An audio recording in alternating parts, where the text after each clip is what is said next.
Welcome back to Fault Lines on Radio Sputnik. My name is Jamarl Thomas. I'm coming to you.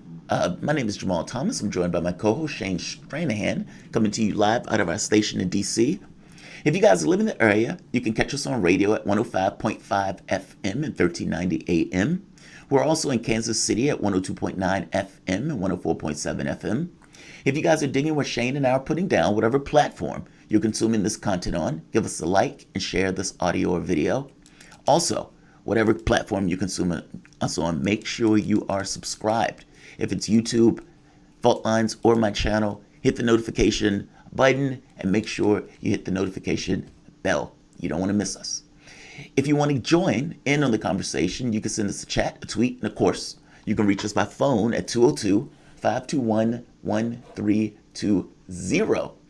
But joining us for an out-of-this-world conversation, one of my favorite people to bring on, Tom Whitmore, former financial analyst and currently a senior board member for MUFON, Mutual UFO Network, a U.S.-based nonprofit organization composed of civilian volunteers who study reported UFO sightings. It's one of the oldest and largest organizations of its kind, claiming more than 4,000 members worldwide. Tom, welcome back to the show. Good morning, Jamarl and Shane. I've been told that I look like a younger man when we're talking about UFOs. So let's get into this conversation. I think that this has been a historic moment. The UAP task force is going to be enshrined basically into law and basically passed. The information is going to be given to Congress. You've had congressional members talking about it, congressional members asking questions like, you need to explain the properties of these ships and explain how it does what it does, because this would require a breakthrough in quantum mechanics and physics. These are things that Congress are saying. Congress. Rubio makes the point, I hope it's not us, because if it is something on this planet, that would be disturbing. The pallets that have come out, the Washington Post, the New York Times, CNN, all of this stuff at this point is out. It's legitimated. Congress had to respond, especially after the military, meaning the United States Navy, basically coming out with new protocols. And you have a situation where the Army is working with To the Stars Academy over this idea of metamaterials and somehow appropriating this information or this stuff for weaponry. This is a big, big moment. So the task force that is being enshrined into law, what is basically the premise of that? And on a secondary question to piggyback that, does it concern you that this stuff is being considered through the lens of threat? Okay, Jamarl, there's a little bit of a hiccup here that I think that people need to be aware of. The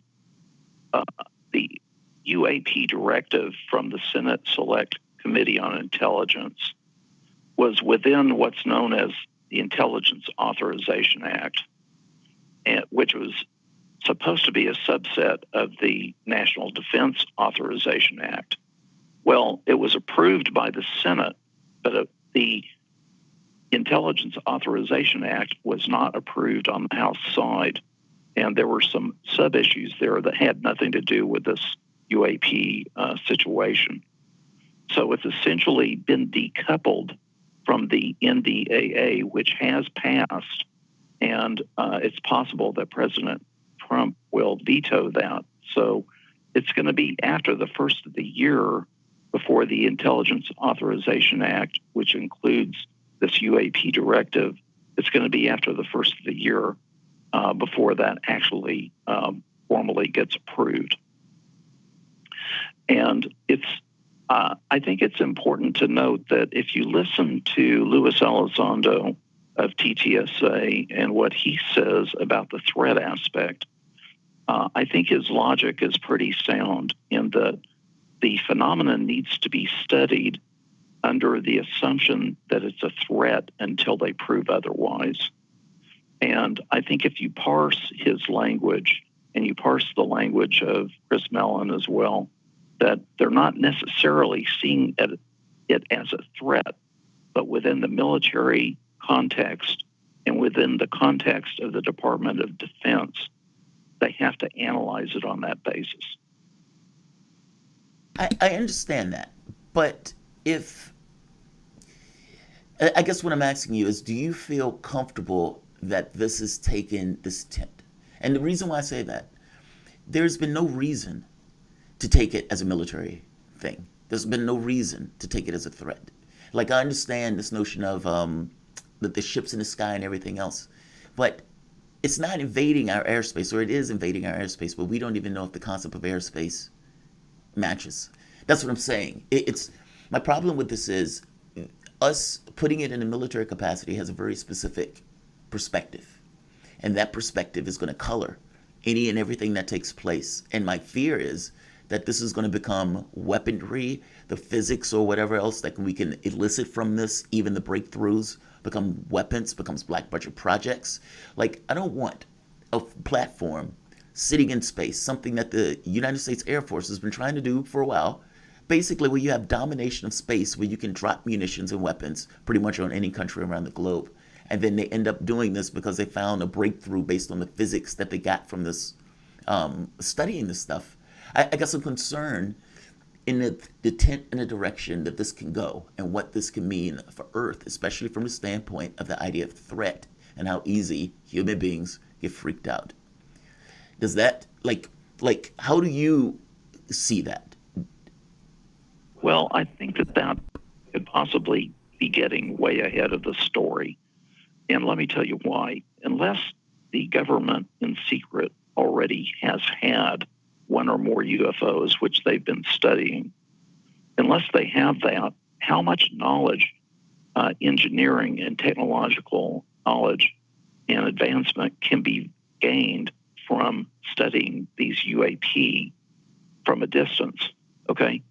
And there's been a lot of talk on the scientific level by people like Hal Puthoff and Eric Davis and such people that they want to study and theorize how these UFOs might be working.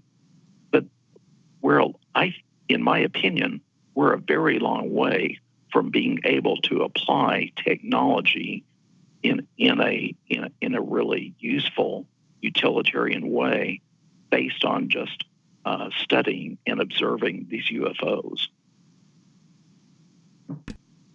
Interesting. You're saying that there's just simply a gap. We start to look at it, and it doesn't mean that we're immediately going to be able to learn what we should be able to learn. What we may eventually be able to learn scientifically from the technology that we see. If this is extraterrestrial, or if this is simply far above our abilities in the West. Is that broadly where you're coming from with that, Tom? Yes, because their characteristics are way beyond anything that we know about. Now, that's assuming, like I said, assuming that the government doesn't have something in secret already.